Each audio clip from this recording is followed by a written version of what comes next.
Hello friends, आप लोगों का स्वागत है मेरे यूट्यूब चैनल में। और मैं हूँ आपका फ्रेंड एंड होस्ट राहुल पतकी। तो दरअसल आज जो टॉपिक हम कवर करने वाले हैं वो है what is hedging of futures with options.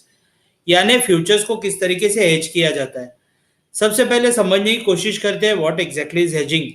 Hedging का ये मतलब होता है कि अगर आप आपके रिस्क को लिमिट करना चाहते हो कोई भी फाइनेंशियल एसेट में, तो उसको आपको हेज करना पड़ता है। तो जब भी आप फ्यूचर्स में ट्रेडिंग कर रहे हो तो आपको उसको अगर हेज करना है तो ऑप्शन से एक बहुत अच्छा तरीका है हेज करने के लिए। सबसे पहले रिस्क को अंडरस्टैंड करने की कोशिश करते हैं कि what exactly is a risk in future. अच्छी तरीके से समझने के लिए मैंने आज एक एग्जांपल लिया है रिलायंस का। रिलायंस का लॉट साइज है 250 का। और आप अगर रिलायंस को आज देखते हो तो it is at 2207 right now. अगर आपने कुछ दिन पहले ऑब्जर्व किया होगा तो रिलायंस वॉज ट्रेडिंग एट 1980, एक वीक बैक होगा।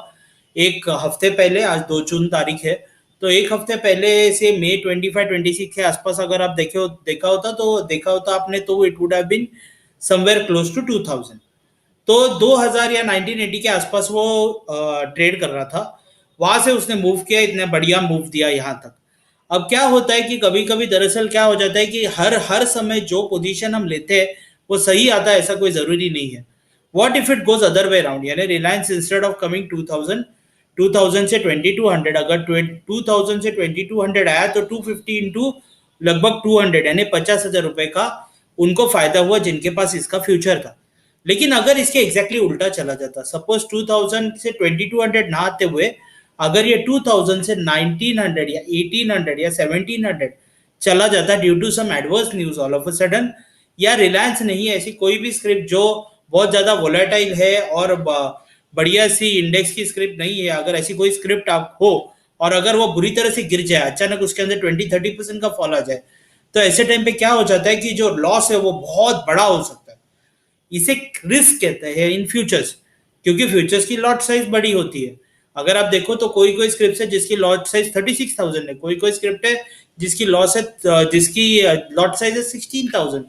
ऐसे अलग अलग स्क्रिप्ट है जिनके अलग अलग लॉट साइजेस होंगे।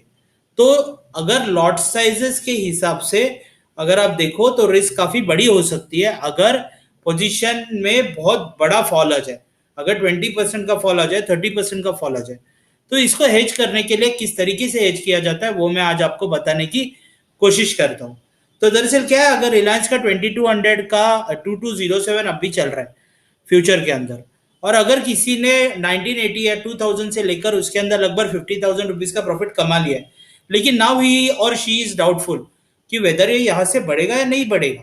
ऐसे टाइम पे वो चाहते हैं कि क्या अगर ये वापस 2000 चला गया तो मुझे तो पूरा लॉस हो जाएगा। तो अगर वो लॉस को लिमिट करना चाहते हैं, वो चाहते हैं कि मैं चाहता हूं कि ये मैं जानता हूं ये 2200 से शायद 2400 चला जाए, लेकिन मैं अपना जो प्रॉफिट कमा है वो गंवाना नहीं चाहता। अगर ये भी कोई सोचता है तो वो उस फ्यूचर को हेज कर सकता है विथ ऑप्शन। वो किस तरीके से हेज करना होता है, अगर आपके पास एक कॉल है और आपके पास एक फ्यूचर बाय में है। अगर फ्यूचर बाय में है तो उसका ये मतलब है कि आप बुलिश साइड में, तो अगर आपको उसको हेज करना है तो आपको पुट लेना होगा। क्यों? क्योंकि बाय साइड को हेज करने के लिए पुट लेना पड़ता है। अगर आप शॉर्ट सोच रहे हैं, अगर आप सोच रहे हैं कि यहां से कोई स्क्रिप्ट गिरने वाली है, और अगर आप शॉर्ट कर रहे हैं फ्यूचर को, यानी अगर कोई सोच रहा है कि रिलायंस अब इससे ज्यादा नहीं बढ़ सकता और वो रिलायंस बेच रहा है, लेकिन ही इज नॉट श्योर, ही और शी इज नॉट श्योर, ऐसे टाइम पे वो क्या करेंगे, वो जब फ्यूचर को शॉर्ट करेंगे तो साइड बाय साइड एक कॉल को बाय करेंगे। इससे क्या होगा, उनकी पोजीशन हेज हो जाएगी। तो अब मैं आपको आज फॉर एग्जांपल बाय का हेज बताता हूं ताकि अंडरस्टैंडिंग में डिफिकल्टी ना हो। तो बाय का हेज किस तरीके से किया जाता है, अगर रिलायंस के फ्यूचर को कोई बाय कर रहा है एट 2207, तो अगर let us assume two scenarios कि वो 2400 गया तो क्या, और अगर वो 2000 गया तो क्या। तो अगर सपोज 20, अभी अगर आप देखो तो प्राइस चल रही है 2207, तो मैं क्या करूंगा, क्योंकि मैं फ्यूचर बाय कर रहा हूं, तो मैं क्या करूंगा, मैं लूंगा एक पुट।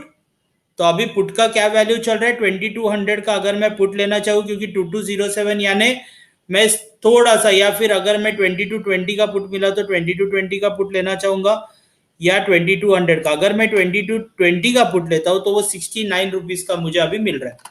यहाँ अगर आप देख सकते हैं तो ये जो पुट की वैल्यू है, देखिए यहाँ अगर आप देखो तो 22 ये देखिए 20 to 20 का जो पुट है वो 69 रुपीज़ का है। इसके अंदर इंट्रिंसिक वैल्यू मैंने आपको बताया हुआ है मेरे चैनल के ऊपर। अगर आप वो वीडियो देखना चाहो तो आप देख सकते हो, मैं लिंक डिस्क्रिप्शन बॉक्स में दे दूंगा। 69 में इसके अंदर इंट्रिंसिक वैल्यू है लगभग 13 रुपए की, क्योंकि ये 20 to 20 का पुट है और अभी 2207 चल रहा है। तो इसके अंदर 13 रुपीज़ है, यानी एक्स्ट्रा है वो कितना पे कर रहा है, वो अभी इसके अंदर से 13 रुपीज़ निकाल दे तो 56 रुपीज़ पे कर रहे हैं। 56 into 250 ही उनका लॉस होगा, भले ही रिलायंस कहीं भी जाए। अगर रिलायंस बहुत बुरी तरह से नीचे जाता है, अगर रिलायंस इवन 1900 हो जाता है तो भी उनका लॉस 56 ही होगा, क्योंकि उन्होंने ऑप्शन लेकर उस फ्यूचर को हेज किया। तो इससे क्या हो जाता है कि ये रिस्क को मिटिगेट करता है या ये रिस्क को कम करता है। और इसी के लिए हमेशा जब भी आप ट्रेड करो तो रिस्क टू रिवॉर्ड रेशियो 1:2 लगाकर अलग अलग स्ट्रेटेजी बिल्ड करके भी आप ढेर सारे फ्यूचर्स को कैरी कर सकते हो। आज जिस तरीके से रूल्स बने हैं, अगर आप हेज करते हो आपके फ्यूचर्स को, तो मार्जिन भी कम लगने का चांस होता है। तो इसलिए हमेशा जब भी आप ट्रेड करो तो फ्यूचर्स को हेज करके ट्रेड करना। इसके अंदर और बहुत सारी स्ट्रेटेजीज है इसके साइड बाय साइड। मैंने अभी आपको सिर्फ यही बताया कि ऑप्शन के साथ फ्यूचर्स को किस तरीके से हेज किया जाता है। इसके साइड बाय साइड आप कॉल को भी आगे के दूर के ओटीएम कॉल को राइट करके भी अपने जो ऑप्शन का प्रीमियम आप भर रहे हो टू हेज, उसका भी आप वैल्यू को कम कर सकते हो। ये आने वाले वीडियोस में मैं बहुत सारे स्ट्रेटेजीज आपके साथ मैं शेयर करूंगा, बहुत सारे हम फ्यूचर्स एंड ऑप्शंस पे डिस्कशन करेंगे। तो आप जरूर मेरे चैनल को सब्सक्राइब कीजिए, लाइक कीजिए और शेयर करना बिल्कुल मत भूलना। Thank you so much.